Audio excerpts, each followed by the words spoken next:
வணக்கம் மக்களே. இன்னைக்கு நம்ம பார்க்க போற பதிவு என்னன்னா, நினைத்த காரியம் நிறைவேற விநாயகர் வழிபாடு தாங்க. வினை தீர்க்கும் விநாயகர்னு சொல்லுவாங்க. முழுமுதற் கடவுள் விநாயகர். விநாயகருக்கு நிறைய பேர் இருக்கு. நம்ம வீட்டு பூஜைக்கு நம்ம முதல்ல ஸ்டார்ட் பண்ணும்போது, நம்ம முதல் ஒரு மஞ்சள் பிள்ளையார் பிடிச்சிட்டு தான் நம்ம அடுத்த பூஜையை நம்ம ஸ்டார்ட் பண்ணுவோம். எல்லா பூஜைக்கும் நம்ம முழுமுதற் கடவுளானா விநாயகர் தான் முதல்ல வந்து நிற்பாரு. அதனால உங்க பிரச்சனையும் நீங்க விநாயகர்கிட்ட முதல்ல சொல்லுங்க. அது என்ன வழிபாடுன்றத நான் இப்போ உங்களுக்கு சொல்றேன். வாங்க வீடியோ வந்து ஸ்கிப் பண்ணாம பாருங்க. அப்பதான் உங்களுக்கு புரியும்.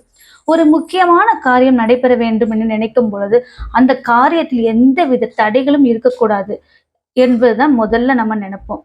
இப்படி காரிய தடைகள் எதுவும் ஏற்படாமல் நடைபெற வேண்டும் என்றால் நாம் விநாயகர் பெருமானையோ அல்லது ஆஞ்சநேயரையோ தான் வழிபட வேண்டும். இவர்கள் இருவருக்கும் தான் இந்த காரிய சித்தியை தரக்கூடிய ஆற்றல் நிறைந்திருக்கிறது என்று ஆன்மீக ரீதியாக சொல்லப்படுகிறது. அப்படிப்பட்ட விநாயக பெருமானை பெரும் பொட்டு வைத்து எப்படி வழிபட்டு நினைத்த காரியத்தை நிறைவேற்றிக் கொள்வது என்றுதான் நம்ம இந்த பதிவுல பார்க்க போறோம். பொதுவாக ஒவ்வொரு வீட்டிலும் அவர்கள் வீட்டில் இருக்கக்கூடிய பூஜை அறையில் வாரத்திற்கு ஒரு முறையாவது சுவாமி படங்களை துடைத்துவிட்டு சுத்தம் செய்து சந்தனம் குங்குமம் பொட்டு வைக்கும் பழக்கம் எல்லோருக்கும் இருக்கும். இதை நாம் வழிபாடாகவே கருத வேண்டும். ஆஞ்சநேயரின் வாள் வழிபாட்டில் ஆஞ்சநேயரின் வாளுக்கு பொட்டு வைத்து வழிபடுவது ஒரு வேண்டுதலாக இருக்கிறது. அதே போல்தான் விநாயகருக்கும் பொட்டு வைத்து வழிபடும் முறை என்பது இருக்கிறது. அதை பற்றி தான் நம்ம பார்க்க போறோம்.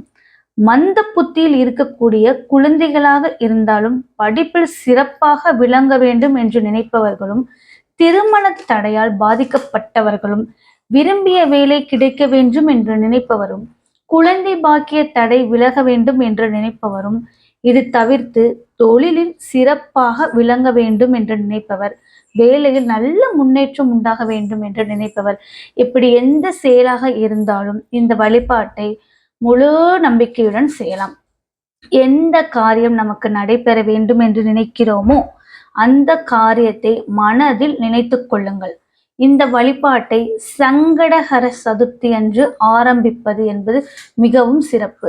அனைவரின் இல்லங்களிலும் விநாயகரின் படம் கண்டிப்பாக இருக்கும். அவருடைய படத்தை பன்னீரை வைத்து சுத்தம் செய்து கொள்ளுங்கள்.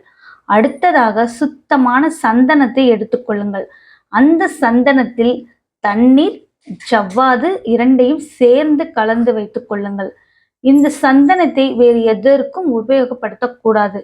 அதே போல் தாளம்பு குங்குமத்தை வாங்கி தனியாக வைத்துக் கொள்ள வேண்டும். சங்கடஹர சதுர்த்தி அன்று எப்பொழுதும் போல் விநாயகரை நாம் வழிபடும் பொழுது அவருடைய பாதத்தில் சிறிது சந்தனத்தை எடுத்து உங்களுடைய மோதிர விரலால் வைத்து அதற்கு மேல் குங்குமத்தை வைத்துக் கொள்ள வேண்டும். அந்த பாதத்திலிருந்து ஒவ்வொரு நாளைக்கும் ஒவ்வொரு பொட்டு என்ற விதம் விநாயகரை சுற்றி ஓம் என்னும் வடிவில் வைக்க வேண்டும். நல்லா தெரிஞ்சுக்கோங்க. ஃபர்ஸ்ட் நம்ம ஸ்டார்ட் பண்ண வேண்டியது விநாயகரோட பாதத்திலிருந்து ஸ்டார்ட் பண்ண வேண்டும். ஒவ்வொரு நாளும் நம்முடைய வேண்டுதல் என்னவோ அந்த வேண்டுதலை கூற வேண்டும். அந்த வேண்டுதலை நிறைவடைந்த பிறகு அல்லது ஓம் என்னும் எழுத்து முழுமையடைந்த பிறகு விநாயக பெருமானின் ஆலயத்திற்கு சென்று அவருக்கு அபிஷேக ஆராதனை செய்து வழிபாடு செய்ய வேண்டும். இப்படி ஒவ்வொரு பொட்டாக வைத்து விநாயகரை நாம் வழிபடுவதன் மூலம் ஓம்காரத்தின் தத்துவத்தை வெளிப்படுத்திய விநாயக பெருமானுக்கு ஓம் என்னும் பொட்டு வைப்பதன் மூலம் நாம் நினைத்த காரியம் அனைத்தும் நிறைவேறும். முழு நம்பிக்கையுடன் உங்களுடைய பிரார்த்தனை விநாயக பெருமானிடம் ஒப்படைத்துவிட்டு இந்த ஓம் என்ற பொட்டை பாதத்திலிருந்து ஆரம்பியுங்கள். கண்டிப்பாக உங்களுடைய கோரிக்கை என்னவோ அது கண்டிப்பாக நிறைவேற்றி வைப்பார் இந்த விநாயக பெருமான். இன்னொன்னு சொல்றேன், அதை நல்லா நோட் பண்ணிக்கோங்க. இது என்னோட அனுபவம், 100% உண்மை. ஒவ்வொரு வெள்ளிக்கிழமையும் ஒரு மஞ்சள் பாக்கெட் வாங்கிக்கோங்க. புதிதாக மஞ்சள் பாக்கெட் வாங்கிக்கோங்க. அது ஒரு கிண்ணத்துல போட்டு அந்த மஞ்சள் நீங்க ஓப்பன் பண்ணும் போதே ஓம் கணபதி போற்றி, ஓம் விநாயகர் போற்றி அப்படின்னு விநாயகர் நாமத்தை நீங்க சொல்லிக்கிட்டே மஞ்சள் விநாயகர் பிடிச்சி அந்த மஞ்சள் விநாயகருக்கு ஒரு குங்குமம் போட்டு வச்சுட்டு அதை அந்த மஞ்சள் பிள்ளையாரை அப்படியே வைக்காம ஒரு பித்தளை தட்டில் வச்சோ இல்லை வெற்றிலையில் வச்சோ எதுலையாவது ஒரு இதில் வச்சுட்டு அதை அப்படியே உங்க பூஜை அறையில் வைங்க. அதை ஒவ்வொரு வெள்ளிக்கிழமையும் நீங்க அந்த பழைய மஞ்சளை வந்து தண்ணியில கரைச்சு அப்படியே நீங்க செடிக்கு ஊற்றணும்.